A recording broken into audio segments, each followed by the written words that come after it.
So we're going to discover here a wonderful little graphing technique that you may not have come across before too much, called box and whisker graphs. It's a great little technique for presenting information about the way a data set is spread. So let's dive on in and take a look. Now imagine that we've got a data set here that we have arranged in chronological order or numerical order from the smallest in green here to the largest in red. What can we do in order to analyze that data set? Well, one of the things that we could do is calculate the range. That would show us the spread of the data, the difference between the highest and the lowest value. That's useful information to find out about any data set. But let's compare these two data sets, because if you were to calculate the range for both of them, you would end up calculating a number that was exactly the same. And yet, when you look at those two data sets, they're clearly not exactly the same. The first one that I showed you is reasonably evenly spread between the highest and lowest value. The second one shows a significant degree of clustering towards the center, with arguably the highest and lowest values being anomalies or outliers. Same range, but very, very different data sets. So what can we do about that to try and analyze the data sets better and find out more clearly what they're showing? Well, one of the things that we can do is, as well as looking at the measure of spread, the range, we can take a look at a measure of central tendency, in this case the median, the middle mark. And once you've calculated the median, it's a very, very short distance, numerically speaking, to calculate the other two quartiles, as we would call them. If you divide the data set into 4, so with the median dividing it into 2, and then the lower quartile being the median of the lower part of the data set, if you like, and the upper quartile being the median of the upper part of the data set, the lower quartile and the upper quartile. Now, once you've got those two, you can calculate what is known as the interquartile range. So what it is doing is showing you the spread of the middle 50% of the data set. The range shows you the spread of the entire data set. The interquartile range shows you the spread of the middle 50%. Now, both of them are useful because they tell you slightly different things about the data set.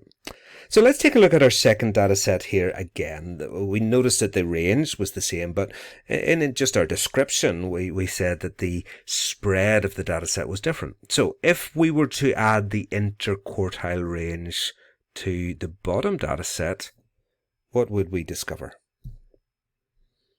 There it is. There's the median, there's the other two quartiles, and there we have the interquartile range of the second data set is very, very different. The range tells you the full spread, the interquartile range tells you something else, and both of them are useful. Right? And that brings us then to the notion of how you can graph this using the box and whisker. Can we turn this into a graphical technique that allows us easily to visually spot the information about the data? Yes, we can. What you do is you take the box and you basically put that around where the range or the interquartile range would be. And then the whiskers, well, you're probably ahead of me. They go out to show you the full range of the data set. So what you're able to do is to present visually what the statistical calculation of the interquartile range, the median, and the full range would show you. Let's take a look there. Take the dots away, and that's what a box and whisker graph will look like. Now let's compare that with a few other data sets here so that we can see why this is such a useful and powerful data presentation tool. Where are we going to put our box in the second data set? Where are we going to put our whiskers? Did you guess that? Well done, I'm sure you did. So here's the question, right? What's the difference between what they show? Right, well, the top one again is our reasonably evenly distributed data set. So the box is right in the middle. The median is right there slap in the middle of the screen, and the whiskers are pretty much the same side, either side. So this data set has a large range and it's reasonably evenly distributed within that large range. The second data set also has a large range, but it is definitely skewed much more towards the lower values. Look at where the median is, much more over to the left. Look at where the box is, much more over to the left. You may well also notice that this box here isn't as wide as the top box. So what we're seeing here is a data set that has the same overall range as the first one, but it is definitely showing a clustering down towards the lower values. And again, the visual presentation allows us to see that easily and readily. One more. What about this one? Where would you put the box and whisker on here? Let's pop it on and see. Oh, sorry. Yes, I realized I'd have edited that slightly. So there's the box and whisker on there to show you the difference in that data set. Now you can see with this third data set that the overall range is much smaller than the other two. And you can see that the clustering here tends to cluster and push the median slightly more to the right of the box. So that middle 50% of the data set is not evenly distributed like the other ones have been. So when you look at the median, that line that's in the halfway along, or not halfway along in this case, the box, it lets you see what the spread is like within the box. And then the whiskers let you see the spread either side. So we get rid of the dots, and there is our data set. Now, can you still visualize those from the dots? Can you see what those graphs are presenting? Let's put the dots back in again for a wee second. And let's get rid of them. Can you tell at a glance? Are you beginning to develop the skill of being able to analyze what these box and whisker graphs show? Very, very powerful data presentation tools.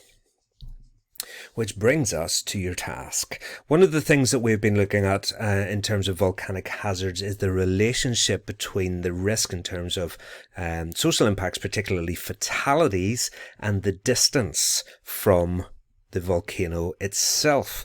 So what we've got here is a range of different fatality causes down the left hand side. N here is the number of causes.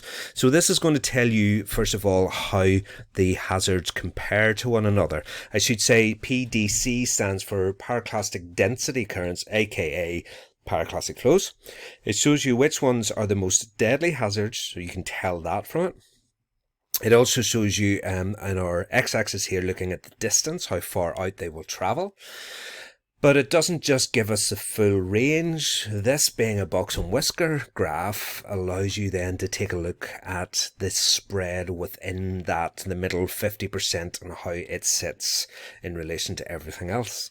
So there's a little bit of work for you to do to sit and unpack this. This will probably cause you to think a wee bit, but that's okay. That's a good opportunity for you to learn. But take your time and compare and contrast.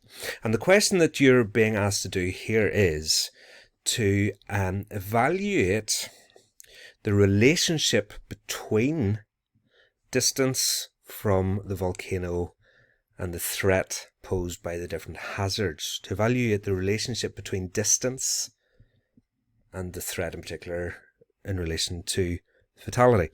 And remember, the question is to help you. Use the graph to help you do that. So you need to use the graph, you need to use the resource, and you have to go beyond that. You have to go in and pull in some additional material, some examples that will help you to discuss and show understanding of the patterns in the graph. So hopefully that has given you a little bit of a help as to how to interpret these graphs. I love the box and whisker graphs, I must say. They really are such powerful presentation tools, and I look forward to seeing what patterns you manage to analyze from this data set.